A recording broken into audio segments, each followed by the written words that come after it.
வழங்கும் ஆரோக்கியமான சுவையோ சுவை. கார்டியா லைஃப் ஃபிட் வழங்கும் ஆரோக்கியமான சுவையோ சுவை நிகழ்ச்சிக்கு உங்க எல்லாரையும் அன்போடு வரவேற்கிறேன். நம்மள பல பேருக்கு நம்ம ஆரோக்கியம் சம்பந்தப்பட்ட பல கேள்விகள் இருக்கும். அதுக்கான தீர்வுகள் யார்கிட்ட கிடைக்கும் தெரியாம குழம்பிட்டு இருப்போம். சோ அதுக்கான தெளிவான விளக்கங்கள் தரதான் நம்மளோட வேர்ல்ட் ஃபேமஸ் நியூராலஜிஸ்ட் Dr.V.Nagarajan நம்ம கூட இருக்காரு. அண்ட் என் கூடவே நிறைய சந்தேகங்கள் கேட்க நம்ம ஸ்ரத்தாவும் ரெடியா இருக்காங்க. நேரா நிகழ்ச்சிக்குள்ள போயிடலாம். வணக்கம் டாக்டர். டாக்டர், நிறைய கேள்விகளுக்கு நிறைய விளக்கங்கள் கொடுத்துட்டே இருக்கீங்க. ஸோ உங்ககிட்ட இன்னும் எக்கச்சக்கமான கேள்விகள் கேட்கணும்னு சொல்லி நான் வந்திருக்கேன். முதல் கேள்வியே பார்த்தீங்கன்னா, ஆன்டி ஆக்சிடென்ட்ஸ் அப்படின்னா என்ன டாக்டர்? அதோட ரோல் என்ன? எதுல அது வந்து அதிகமாக கிடைக்கும்? ஃபண்டமெண்டலாக பார்த்தீங்கன்னா, நம்ம பாடி வந்து எரிபட்டு கொண்டே இருக்குது. அதாவது ரொம்ப விஷுவலாக பார்த்தோம்னா கான்ஸ்டண்ட்டாக தன்னைத்தானே எரிச்சுக்கிட்டே இருக்கு. அப்படி அது எரிச்சிட்டு இருக்கிறப்ப வந்து அந்த ஃபோர்ஸ் வந்து இன்னொரு விளக்கம் வச்சு தான் சொல்ல முடியும். எப்படின்னு கேட்டீங்கன்னாக்கா, ஒரு காற்று அடிச்சுக்கிட்டே இருக்கு, ஒரு புயல் காற்று மாதிரி அடிச்சுட்டே இருக்குன்னு வச்சுக்கோங்க. அதில் வந்து பாதி குப்பை வெளியேறது, பாதி குப்பை நிற்கிறது.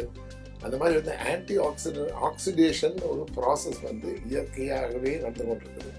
காற்று பலமாக அடிச்சுக்கிட்டே இருக்கிற மாதிரி, ஒரு வார்ம்த் சூரியன் அப்படியே எரிக்கிற மாதிரி எல்லாமே வந்து இயற்கையாகவே பாடி எரிஞ்சுக்கிட்டே தான் இருக்குன்னு சொல்லுவேன். நாங்கள் நம்ம விஷுவலாக ஃப்ளேம் தெரியல, நம்ம பாடி ஹீட்டாகவே இருக்குது. இந்த பாடி எதுக்கு ஹீட்டாக இருக்கணும்? ஒரு டெம்பரேச்சர் பாடியில் மெயின்டைன் பண்ணணும். ஒரு பர்டிகுலர் டெம்பரேச்சர் நார்மலாக மெயின்டைன் பண்ணிட்டு இருக்கணும். எதுக்கு அந்த டெம்பரேச்சர் மெயின்டைன் பண்ணணும்? அப்படியே குக்கிங் நடந்துக்கிட்டே இருக்குது பாடியில். வேரியஸ் டைப் ஆஃப் மெட்டீரியல் இது, இந்த பொருள் அங்கே தூக்கி, இந்த பொருள் அங்கே தூக்கி, இது வேலை பார்க்குது, அது வேலை பார்க்குது. இதெல்லாம் வந்து எரிபொருள் தேவை இருக்கு இல்லையா? ஸோ கான்ஸ்டண்ட்டாக நம்ம பாடி குக் ஆகிட்டே இருக்குன்னு தான் சொல்லுவேன். எவ்ரிடே நம்ம குக் பண்ணிட்டு இருக்கோம். எவ்ரிடே நீங்கள் சாப்பிட்ற சாப்பாடை குக் பண்ணி சாப்பிட்றீங்க. ஆனால் அது வந்து அதுக்கு உண்டான மூலக்கூறுகளை மாற்றி அது குக் பண்ணி, இந்த கண்ணுக்கு எவ்வளவு, பிரெயினுக்கு எவ்வளவு, போனுக்கு எவ்வளவு, லிவருக்கு எவ்வளோ கூட, இதுக்கு எவ்வளோ சாப்பிடப்படுன்னு பாடி வந்து ஆட்டோமேட்டிக்காக ரீடிஸ்ட்ரிபியூட் பண்ணிக்கிட்டே இருக்கு அந்த குக்குடு ஃபுட்ஸை. அந்த பாடி அப்படி பண்ணணும்னாக்க அதுக்கு ஒரு குக்கிங் டெம்பரேச்சர் வேணும். அதுதான் நார்மல் பாடி டெம்பரேச்சர். இந்த நார்மல் பாடி டெம்பரேச்சர் எப்படி தயாரிக்குது? அதனோட செல்ஃப் ஜெனரேட்டட் ஹீட்லேயே வந்து அதை மெயின்டைன் பண்ணுது.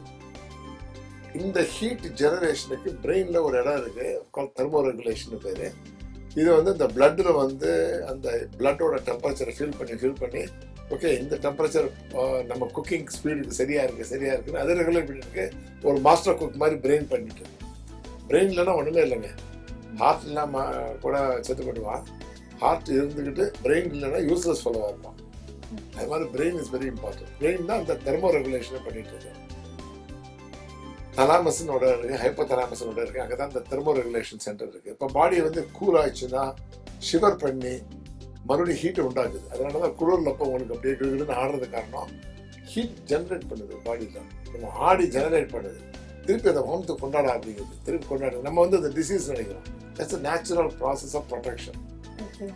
உங்களுக்கு குளிரில் வந்து உங்களுக்கு நீங்கள் ஆடுறீங்க இல்லையா, அது வந்து அப்படி ஆடினால் அது ஒரு ஹீட் டெவலப் ஆகுது. அந்த ஹீட்டை டெவலப் பண்ணோன்னா அந்த ஹீட்டை பாடி வாங்கிக்குது. ஸோ இந்த cooking temperature, body cooking, not human cooking, இந்த பாடி குக்கிங் டெம்பரேச்சருக்கு ஹீட் ஜெனரேஷன் வந்துட்டே இருக்கு.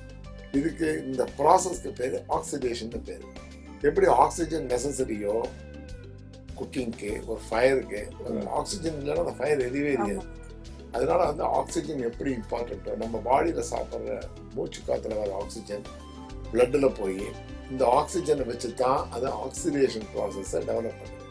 ஸோ ஆக்சிடேஷனுங்கிறது என்னன்னு கேட்டிங்கன்னா, ஒரு process by which oxygen utilised for production of heat. So அந்த ஹீட்டை வந்து ப்ரொடியூஸ் பண்ணுறது பேர் இஸ் கால் ஆக்சிடேஷன் பேர். பட் இந்த ஆக்சிடேஷன் வந்து அளவோடு இருந்தால் சரி. ரெண்டு கெமிக்கல் ப்ராசஸ் இருக்குங்க. ஆக்சிடேஷன் ஒன்று இருக்குது, ரிடக்ஷன் ஒன்று இருக்குது. இந்த ரிடக்ஷனுங்கிறது ஹைட்ரஜன் அயான் கொடுக்குறது, ஆக்சிஜனுங்கிறது ஆக்சிஜன் அயான் கொடுக்குறது. ரெண்டுமே இதை வாங்கினாலும் சரி, அதை கொடுத்தாலும் சரி, ரெண்டுக்குமே அந்த பேர் இருக்குன்னு வச்சுக்கோங்க. அந்த ஆக்சிடேட்டிவ் ப்ராசஸை அளவுக்கு மிஞ்சி போச்சுன்னா நம்ம பாடி நெகட்டிவ் சைடாக போயிட்டு மெலிய ஆரம்பிக்கும். இப்போ இன்னொரு எக்ஸாம்பிள் சொல்கிறேன். ஒரு ஸ்கின்னோட நம்ம பார்க்குறது ஸ்கின் தான். ஸ்கின்ல வந்து ஆக்சிடேட்டிவ் ப்ராசஸ் ரொம்ப அளவுக்கு மிஞ்சி இருந்ததுனாக்கா ஸ்கின் வந்து சுருங்கிட்டே வரும். ஹேர்ல வந்து ஆக்சிடேட்டிவ் ப்ராசஸ் அளவுக்கு மிஞ்சி வந்தால் ஹேர்லாம் விழுந்துக்கிட்டே இருக்கும். ஸோ ஆக்சிடேட்டிவ் ப்ராசஸ் வந்து செல்ஃப் ரெஸ்ட்ரிக்டட், அது வந்து ஆட்டோ ரெஸ்ட்ரிக்ஷன். இது போகிறோம்னு பேலன்ஸ் பண்ணிக்கிட்டே இருக்கு. பட் அந்த ஆக்சிடேட்டிவ் ப்ராசஸ் அளவுக்கு மிஞ்சி இருந்தால் பாடி வந்து கெட்டு போகும். அந்த சமயத்தில் வந்து ஒரு anti accident anti to the oxidation கொடுத்தாக்க இந்த ஆக்சிடேஷன் ப்ராசஸை நமக்கு குறைக்கிறதுக்கு வாய்ப்பு இருக்கு. நம்ம நெகட்டிவ் சைட்ல இருந்து கொஞ்சம் பாசிட்டிவ் சைடா மாறலாம். ஒரு ஃபார் எக்ஸாம்பிள் ஒரு ஹார்ட் அட்டாக் வந்துருச்சு. ஹார்ட் அட்டாக் வந்தோடனே எல்லா பிளட்டில் உள்ள எல்லா இடமும் அந்த இடத்துல குமியுது, ஐயோ ஏதோ டேஞ்சர் நடந்து போச்சு அப்படின்ட்டு. அப்போ அந்த இடத்துல ஆக்சிடேட்டிவ் ப்ராசஸ் டபுள் ஆகிடும். இன்க்ரீஸ் ஆன உடனே நார்மல் டிஷ்யூவே டேமேஜ் பண்ணிட்டே போகுது. பிகாஸ் கலவரத்தை அடக்கிறதுக்கு துப்பாக்கி சூடு போடுறப்ப நார்மல் பீப்புள் செத்து போவாங்க. அதனால அந்த டயத்துல ஆன்டி ஆக்சிடென்ட்ஸ் இருந்ததுன்னா இதை ரெகுலேட் பண்ணியாப்பா எந்த இடத்துல பிரச்சனை இருக்கோ அந்த இடத்துல சேர்ந்துங்க, இல்லாத இடத்துல நீங்க சேர்ந்து கலாட்டா பண்ணாங்க அப்படின்னு ஆன்டி ஆக்சிடென்ட்ஸ் ரெஸ்ட்ரிக்ட் பண்ணுது. ஸோ ஆன்டி ஆக்சிடென்ட்ஸ் வந்து டெஃபினட்டா நமக்கு கொஞ்சம் பாசிட்டிவ் சைட் ஆஃப் லைஃபை காட்டும். கொஞ்சம் பாடியினோட ஒரு நெகட்டிவ் சைடா பாடியினோட ஒரு அழிவை வந்து அது கொஞ்சம் குறைக்குது. ஒரு செல்லோட லைஃபை இன்க்ரீஸ் பண்ணுது. ஒரு செல் லைஃப்ல வந்து ஒரு செல்ல வந்து அளவுக்கு மிஞ்சி ஆக்சிடேஷன் நடந்தா அது 100 வருஷம் வாழ்ற செல் வந்து 50 வருஷத்துலேயே செத்து போகும். ஸோ ஆக்சிடேஷனை குறைக்க நம்ம வந்து லாங்கர் லைஃப் ஆஃப் செல் வருது. செல்லோட ஒரு அடிப்படை செல்னு சொல்லுவோம் பார்த்தீங்கன்னா, அந்த செல்லோட லைஃப் இன்க்ரீஸ் ஆகுது, செல்லோட ஃபங்க்ஷன் இன்க்ரீஸ் ஆகுது. ஸோ அளவான oxidation is important. Anti oxidants நம்ம சாப்பிட நமக்கு பாசிட்டிவ் சைட் குறையும். இப்போ நார்மலாகவே பார்த்தீங்கன்னாக்க ஒரு செல் பாப்புலேஷன் பாடியில் இருக்கு, ஒரு 10 மில்லியன் செல் இருக்குன்னு வச்சுக்கோங்க. ஒரு நாளைக்கு கிட்டத்தட்ட ஒரு 1000 செல் டேமேஜ் ஆகிட்டே இருக்கும்.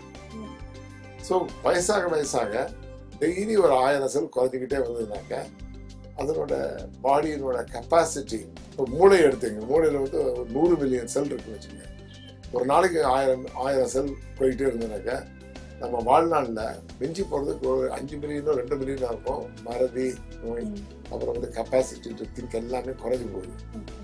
ஆரம்பத்துலேருந்தே இந்த ஆன்டி ஆக்சிடென்ட் நம்ம சாப்பிட்டே வந்தால் ஒரு நாளைக்கு இந்த அழிவு 1000 செல்லேருந்து ஒரு 100 செல் குறைக்கத்தான் முடியும் அப்படின்னு நிறுத்த முடியாது. ஸோ 1000 செல் டேமேஜ் ஆகிறத 100 செல்லாக குறைச்சிக்கலாம். ஸோ நம்ம ஒரு 50 வயசு 60 வயசுல ஒரு 100 மில்லியன் இருக்கிற ஒரு மூளையில வந்து நார்மலா ஆன்டி ஆக்சிடென்ட் சாப்பிடாம இருந்தா 5 மில்லியன் ஆகலாம். ஆன்டி ஆக்சிடென்ட் ஆரம்பத்துல இருந்து நம்ம சாப்பிட்டு வந்தா அந்த 100 மில்லியன் செல்ல 70 மில்லியன்ல இருந்து 80 மில்லியன் செல்ல நம்ம காப்பாற்றணும். ஸோ ஆன்டி ஆக்சிடென்ட் நம்ம வாழ்க்கையில ஒரு இன்றியமையாத வேதிப்பொருள். அந்த வேதிப்பொருளை நம்ம சாப்பிடணும். நீங்க வியூவர்ஸுக்கும் சரி உங்களுக்கும் சரி அடுத்த கொஸ்டின் வரும், சார் இப்படிப்பட்ட ஒரு ஆன்டி ஆக்சிடென்ட் சொல்லக்கூடிய ஒரு அமிர்தம் மாதிரி ஒரு சப்ஸ்டன்ஸை சொல்றீங்க, இது எங்க சார் இருக்கு, எதுல சார் இருக்கு? நீங்க எனக்கு முன்னாடி சொல்லிட்டீங்க. மனசுல அந்த தேடுதல் வரும், வியூவர்ஸ்க்கு அந்த தேடுதல் வரும். நான் எப்பவுமே சொல்லுவேன், சாப்பிட்றப்ப நீங்க வானவில்லை சாப்பிடுங்கன்னு சொல்லுவேன். வானவில் கலர் மாதிரி எதெல்லாம் கலர் இருக்கோ அதெல்லாம் ஆன்டி ஆக்சிடென்ட். ரெட்டா இருக்கிற எது, இப்போ தக்காளியில் இருக்கிற ரெட்டு, தோல்ல இருக்கிற ரெட்டு, பொமக்ரானட் ஜூஸ்ல இருக்கிற ரெட்டு, ஆரஞ்சு ஜூஸ்ல இருக்கிற ரெட்டு, கேரட்ல இருக்கிற ரெட்டு, எல்லாமே ரெட்டு ப்ளூ எல்லாமே. இப்போ ஆக்சுவலா ப்ளூபெரிஸ்லாம் ஹெவி ஆன்டி ஆக்சிடென்ட். கிரேப்ஸ்ல இருக்கு, நமக்கு இல்லாததே கிடையாது, நம்ம நேச்சுரலா கிடைக்கிற எல்லாத்துலயும் இருக்காது. ஓகே டாக்டர், ஸோ வந்து நிறைய ஃப்ரூட்ஸ் வெஜிடபிள்ஸ்ல வந்து பாத்தீங்கன்னா இந்த ஆன்டி ஆக்சிடென்ட்ஸ் இருக்கு அப்படின்னு சொல்லியிருக்கீங்க. நான் நிறைய பேரை பார்த்திருக்கேன், வெறும் ஜூஸ் மட்டுமே குடிச்சு சாலட்ஸ் மட்டுமே சாப்பிட்டு வந்து நான் டயட்ல இருக்கேன், இதை சாப்பிட்டா நான் ஹெல்தியா இருப்பேன் அப்படின்ற ஒரு ஐடியால இருக்காங்க இல்லையா? ஆமா, சில பேர் வந்து வெறும் ஃப்ரூட்டா சாப்பிடுவாங்க. ஆனா இந்த ஃபாஸ்ட் லைஃப் ஸ்டைல்ல வந்து சில பேர் ஜூஸஸ் ப்ரிஃபர் பண்றாங்க. ஸோ ஃப்ரூட்டா சாப்பிடுறது பெட்டரா உங்களுக்கு ஆன்டி ஆக்சிடென்ட்ஸ் இன்டேக்கு, இல்லை ஃப்ரூட் ஜூஸஸ் பெட்டரா? அதாவது இந்த கொஸ்டின் வந்து வெரி இம்பார்ட்டன்ட் கொஸ்டின். ஹரீடு லைஃப்னு சொன்னீங்க பார்த்தீங்களா, வெரி இம்பார்ட்டன்ட். நம்ம வந்து சார் ஆன்டி ஆக்சிடென்ட் தான் சாப்பிட சொன்னீங்கன்னா டக்குன்னு ஒரு 4 டம்ளர் ஜூஸ் சாப்பிட போறேன் சார் அப்படின்னு சொல்லுவாங்க சில பேர். ஆன்டி ஆக்சிடென்ட்ஸ் மாத்திரம் நான் சாப்பிட சொன்னேன், ஆன்டி ஆக்சிடென்ட்டை சாப்பிடுங்கன்னு சொன்னேன். அது important. Number 1. Fruit versus fruit juices எடுத்துட்டீங்கன்னாக்க ஃப்ரூட்ல வந்து ஃபைபர்ஸ் இருக்கு. இப்போ நீங்க காமனா நம்ம வாட்டர்மெலன் ஜூஸ், சாதாரண வாட்டர்மெலன் கதுப்புகள் ஃப்ரூட் வச்சுக்கோங்க, பப்பையா ஃப்ரூட் பப்பையா ஜூஸ் எடுத்துங்க, இதை எடுத்துக்கிட்டிங்கனாக்கா அதில் வந்து ஃப்ரூட்டில் வந்து ஃபைபர் கண்டென்ட் ஜாஸ்தி இருக்கும், ஓரளவு ரீசனபிள் ஃபைபர் கண்டென்ட் ஜாஸ்தி இருக்கும். இந்த ஃபைபருங்கிறது வெரி இம்பார்ட்டன்ட். இந்த ஃபைபருங்கிறது ஓரளவு பாடியில் சேர்ந்தால் தான் பல்க்னு சொல்லுவாங்க. நம்ம ஸ்டூல்ஸ் ஃபார்ம் போகிறப்ப வந்து ஓரளவு பல்க் இருக்கணும். ஆஸ்ட்ரோனட்ஸ் வந்து டெஃபினட்டாக அவங்க வந்து நிறைய யூரின் போகக்கூடாது, நிறைய ஸ்டூல்ஸ் போகக்கூடாதுங்கிறதுக்காக எசென்ஷியல் திங்ஸு கேப்சுலாக கொடுப்பாங்க. அப்படியே பேசிக் திங்ஸை கொடுப்பாங்க. ஆஸ்ட்ரோனட்ஸ்லாம் போய் அங்கே போய் சமைக்க மாட்டாங்க. So they have packed foods which are necessary. அப்போ ஸ்டூல் கண்டென்ட்லாம் எவ்வளோ குறைக்க முடியுமோ அவ்வளோ குறைப்பாங்க. பட் ஹை ஃபைபர் டயட்டை கொஞ்சம் அவாய்ட் பண்ணுவாங்க அவங்கெல்லாம். அது மாதிரி நம்ம அப்படி இருக்கக்கூடாது. நம்ம வந்து நிறைய ஃபைபர் சாப்பிடணும். ஃப்ரூட்ஸில் ஃபைபர் ஜாஸ்தி. ஆனால் அந்த ஃப்ரூட்டை சாப்பிட்றப்போ நான் சொல்கிறேன், ஒரு போர் அடிக்கிற விஷயம் அது. அந்த ஃப்ரூட்டை மாத்திரம் சாப்பிட்றது ரியலாகவே ஒரு கஷ்டமான செயல். நீங்கள் அதை ரியலைஸ் பண்ணியிருக்க மாட்டீங்க. நிறைய ரியலைஸ் பண்ணியிருக்கேன். ஃப்ரூட் சாப்பிட்டு சாப்பிட்டு போரே அடிச்சிருக்கு. போர் அடிச்சிருக்கு. ஸோ நீங்கள் வந்து ஸ்நாக்ஸை வச்சுட்டு டிவி பார்க்கறதுக்கு பதிலாக ஃப்ரூட்டை வச்சுட்டு டிவி பாருங்க, எல்லாம் உள்ள போயிடும். நம்ம என்ன சாப்பிட்றோன்னு தெரியாமலே உள்ள போயிடும். ஸோ ஜூசஸ் வர்சஸ் ஃப்ரூட்னு எடுத்துக்கிட்டிங்கன்னா, ஜூசஸில் வந்து 3 பழங்களோட ஆன்டி ஆக்சிடென்ட் கிடைக்குது ஒரு கிளாஸில். வேற 3 பழம் நீங்கள் சாப்பிட்றதுக்கு ரெடியாக இருந்தால் அதுதான் பெஸ்ட்டுன்னு நான் சொல்லுவேன். Okay doctor. ஸோ வந்து கண்டிப்பா பெண்களுக்கு இந்த எபிசோட் ரொம்பவே பிடிச்சிருக்கும்னு நம்புறேன். ஏன்னா வந்து ஒரு சிம்பிளான ஒரு 5 செகண்ட் 10 செகண்ட்ஸ் எக்ஸசைஸ்லயே வந்து அந்த பேக் பெயினை போக வைக்க முடியுன்றது ரொம்ப அழகா சொன்னீங்க. கண்டிப்பா நேர்களே, இந்த எபிசோட் உங்களுக்கு ரொம்ப பிடிச்சிருக்குன்ற நம்பிக்கையில இதோட விடை பெறுறோம். அடுத்த எபிசோட்ல உங்களை சந்திக்கிறோம். நன்றி, வணக்கம்.